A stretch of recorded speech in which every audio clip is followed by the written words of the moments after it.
brought up with my grandmother.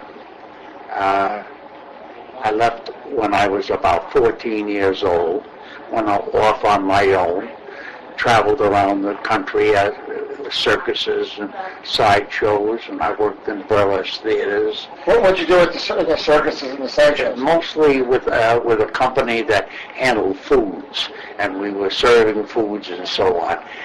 There's a play. Do you go to the theater? Would you be familiar with a play that's doing the rounds at this time called Producers? Yeah, Producers. Right. Yes. What the public doesn't know, and it's never been advertised, and even I don't suppose they would even discuss it at all. It's based on a true story. The reason I bring this up is because I was quite involved in it.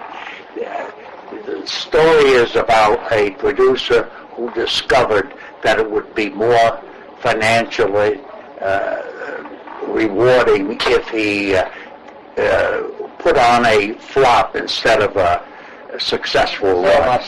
Yeah. And so this is what actually happened. There was a man in New York by the name of Billy Rose. You may have heard of him. He ran a nightclub called the Diamond Horseshoe. And he was the producer of plays, and he was the one that discovered he could make more money running a flop than he could. And he got some millionaires to back him up and also to put their money in the show so they could have a flop and they would lose money, and they could then declare a loss of total income and save him thousands of dollars. How I got involved is in order to make sure he had a flop, he ran the expenses of the show and the operation as high as he could go. At that time, there was a theater in New York on 43rd Street that had been formerly with Barnum and Bailey Circus, and they'd been closed up for some 30 years. Billy took over that theater, redid it from top to bottom, spent a fortune doing that, and they were doing rehearsals.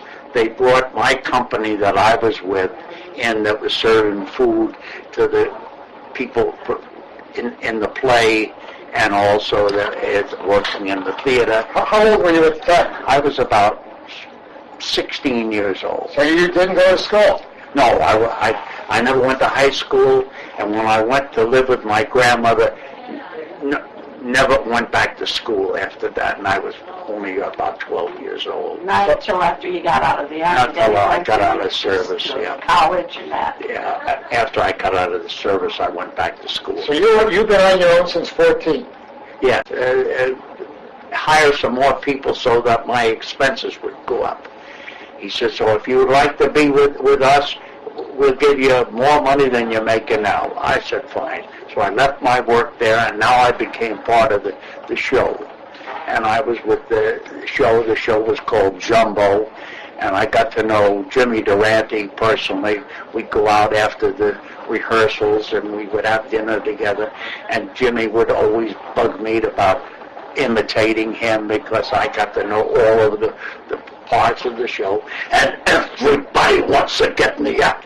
Ishinazola. Was he well known at that time? Was he the star of the show? Or he was the star of the show. Okay, so he was well known at that time. Yeah. Very well known, yeah.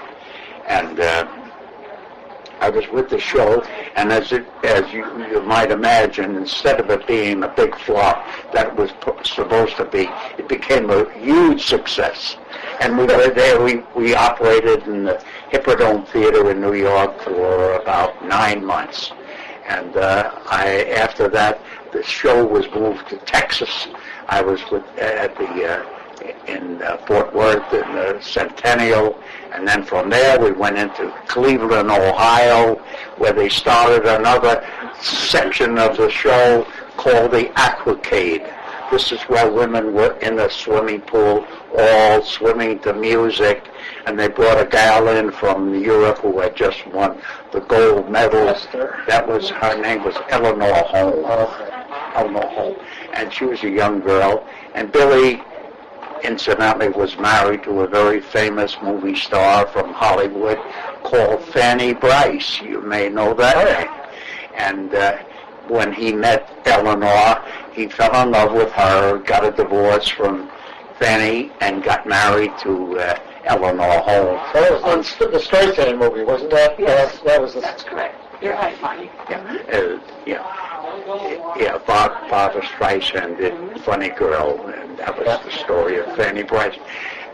Anyway, the marriage only lasted 2 years, and Billy ended up multi-millionaire. The last time I saw Billy, he was sitting at his house facing Central Park, Central Park West, and he had a, what do you call it, Ticker tape from the stock market in his middle of his living room. And I remember him saying to me, Mort, he said, that thing has really worked out well for me. He said, from 9 o'clock this morning till 3 o'clock this afternoon, ticker tape showed me that I made an extra $1 million today alone. So he never did remarry. He lived in that apartment till he died some years later. And meanwhile, I could see there was a war going on in Europe, and rather than stay in that business, I went to work at a place in Long Island building airplanes. It was called Jimmy Durante's story. Jimmy Durante. Some of his things was, he said, I was strolling to the department store, the Boston store in Minneapolis, and a guy walks up to me and says, would you like to go to Florida? And I said, sure. He says, okay, here's a pound for you. Why, you could have knocked me down with a Philly vineyard. So I strolls over and I gets into my car. Does the car go? No. The generator don't gen. The carburetor don't carb. And the pistons, they don't work either. All right, that'll be a good way to end. We'll end it there.